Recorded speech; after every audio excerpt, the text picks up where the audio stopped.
pengadilan dunia mereka bebas, dan ini berbahayanya pengadilan akhirat itu, ya.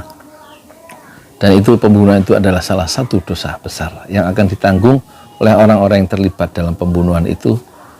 Mungkin di dunia orang itu bisa melakukan satu pembelaan, ada pembela yang dibayar, baik dibayar oleh negara dan lain-lain, ya. Tetapi di akhirat itu tidak ada pembela. Orang harus mempertanggungjawabkannya sendiri, perbuatannya sendiri, ya.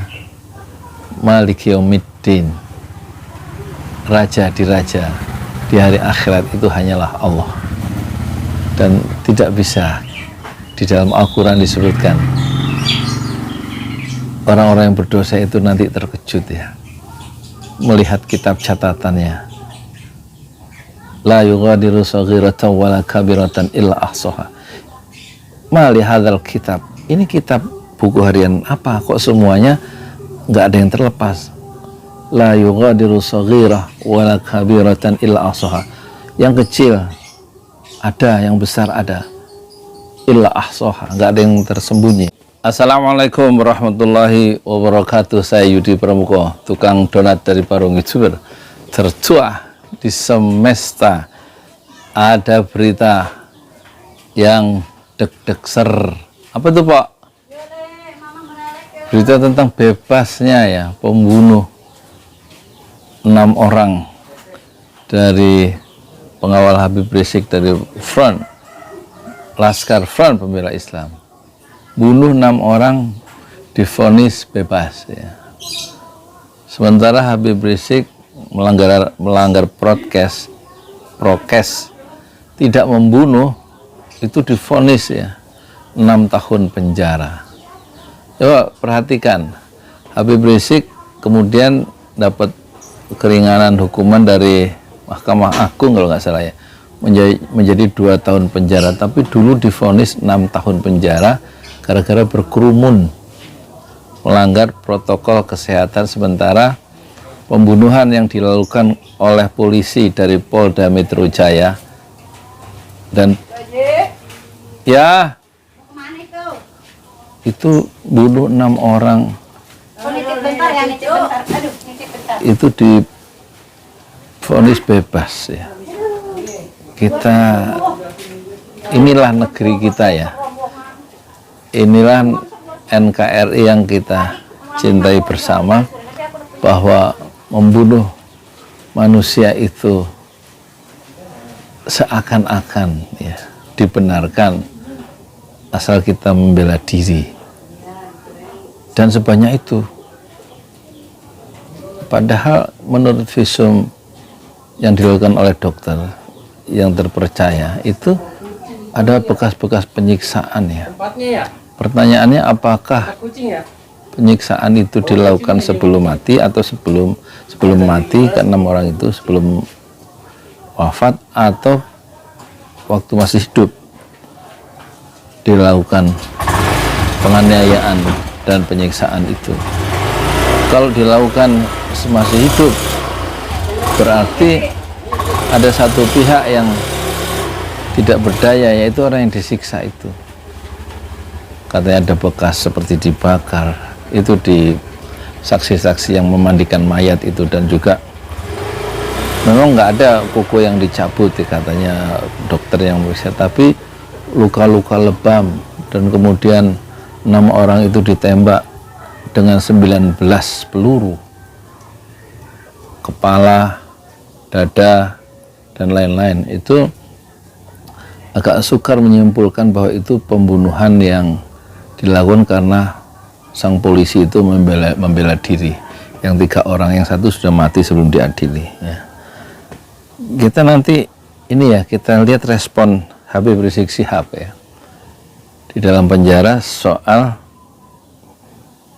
penembak Laskar Front Pembela Islam itu divonis bebas. Tentu kita pengen tahu apa reaksi dari Habib Rizik Syihab yang dikawal dalam pengejaran di kilometer 50 itu, dikawal dengan gagah berani oleh 6 orang itu. Kalau misalnya nggak ada 6 orang yang mengawal waktu itu, mungkin Habib Rizik menjadi sasaran pembunuhan ya, satu kemungkinan secara teoritis, karena dikawal Habib Rizik dan menantunya dan rombongannya selamat ya sampai tujuan di tengah malam itu, tapi pengawal yang menghalang-halangi dan mengawal front dari Laskar Front Pembela Islam itu wafat semuanya, nggak ada yang selamat ya, 6-6-nya. Kita lihat ya, ini ditulis di FIFA, respon Habib Rizik soal penembak Laskar Front Pembela Islam divonis bebas Jumat 18 Februari 2022 jam 16.24. Ini ditulis oleh Dedi Priyatmojo dan Ahmad Farhan Faris ya. Saya membacakan supaya lebih akurat ya. Dalam putusannya, Hakim Ketua Muhammad Arif Nuryanta mengatakan kedua apa maksudnya? Kedua terdakwa itu ya, kedua ternyata dinyatakan tidak bersalah. Oh ini halaman 2 sih, sorry halaman 2 ini, halaman 1 dulu deh, halaman 1 dulu ya, halaman 1. Tim kuasa hukum dari mantan imam besar Front Pembela Islam Habib Rizik Syihab menyayangkan vonis bebas terhadap 2 anggota polisi, maksudnya polisi Polda Metro Jaya, terdakwa kasus unlawful killing 6 Laskar Front Pembela Islam akan divonis bebas. Keduanya dibebaskan lantaran dinilai hakim membela diri secara terpaksa walau melampaui batas ya. Kita sudah jauh hari menduga sejak awal itu sesat dan dijadikan instrumen untuk menjustifikasi dugaan pembunuhan, kata kuasa hukum Habib Rizik Syihab Aziz Januar saat dihubungi Jumat 18 Maret 2022. Sebelumnya Sekretaris Tim Pengawal Peristiwa Pembunuhan atau TP3 Laskar Front Pembela Islam Marwan Batubara juga menilai proses persidangan kasus penembakan Laskar Front Pembela Islam hanyalah dagelan yang tidak bisa dipercaya. Jadi kalau sudah pada awalnya pengadilan sekedar sandiwara, dagelan yang sesat, kata Marwan Batubara dalam keterangannya yang diterima awak media pada hari Jumat 18 Maret 2022. Ini satu pandangan yang ini ya, dari pihak pembela ya, bukan pembela, dari pihak yang membela kasus ini, yang berpihak pada kasus 6 orang yang tewas itu, yang menjadi syuhada itu.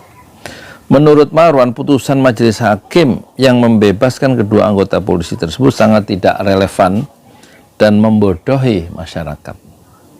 Pasalnya, penyelidikan atas kasus tewasnya 6 anggota Front Pembela Islam di tangan 3 orang polisi hingga kini belum pernah dilakukan oleh lembaga yang relevan. Penyelidikannya sendiri belum pernah terjadi. Gimana kita mau percaya itu belum pernah ada penyelidikan oleh lembaga relevan? Karena yang dilakukan oleh Komnas HAM itu hanya pemantauan.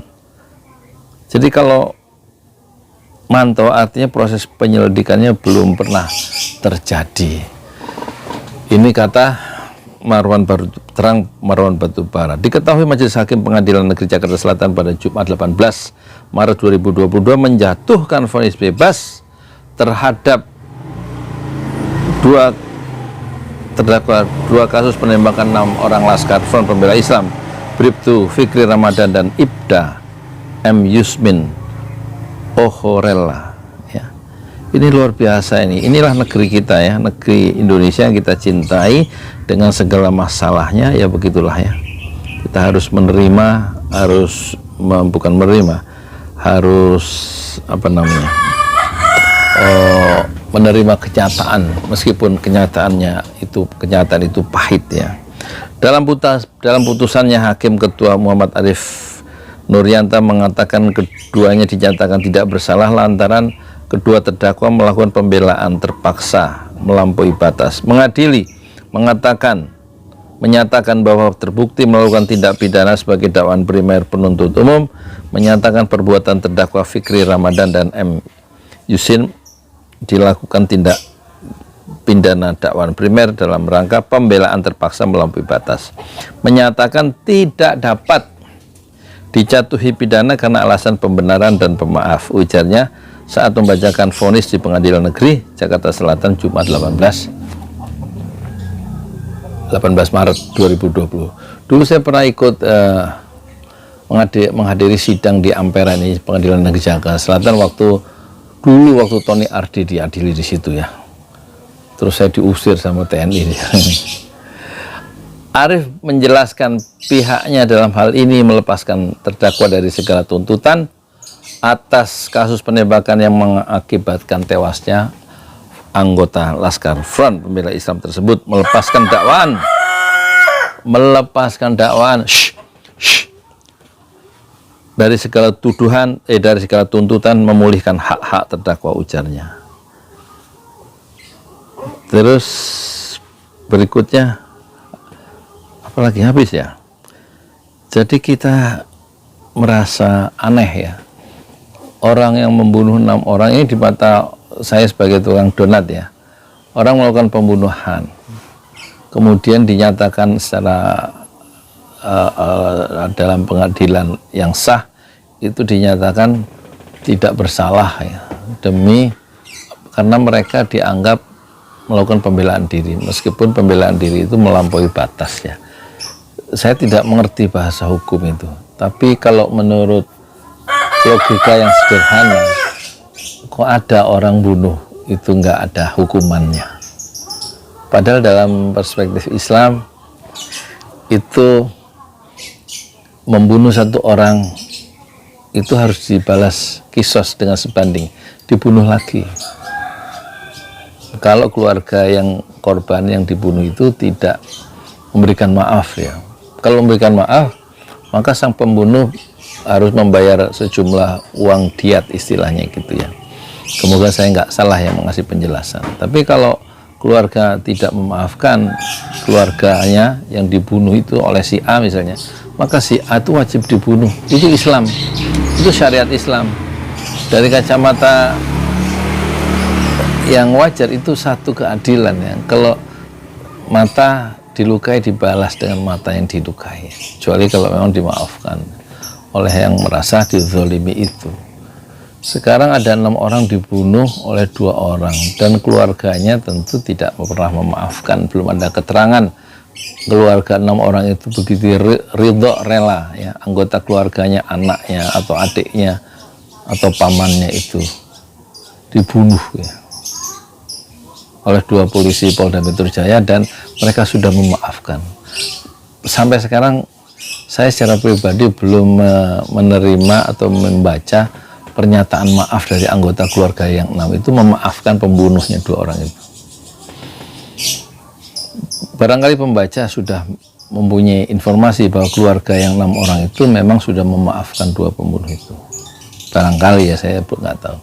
Dan menurut saya ini satu satu catatan hitam ya dalam sejarah ya politik Indonesia modern kita, dan itulah Indonesia kita yang harus kita urus bersama, dengan ketidakadilan yang begitu terpampang ya, terbeber di depan mata, dan kita harus, atau kita di semacam di fait accompli oleh pengadilan bahwa kita harus menerima satu ketidakadilan bahwa ada 6 orang yang dibunuh oleh polisi, dan mereka mengaku yang membunuh, ada yang mengejar malam itu pada tanggal 7 Desember 2020 itu adalah anggota kepolisian Polda Metro Jaya, dan tanpa ada satu penjelasan yang bisa diterima secara proper, secara memadai, mengapa mereka dikejar, mengapa Habib Rizik dikejar, dan mengapa yang 6 orang itu dibunuh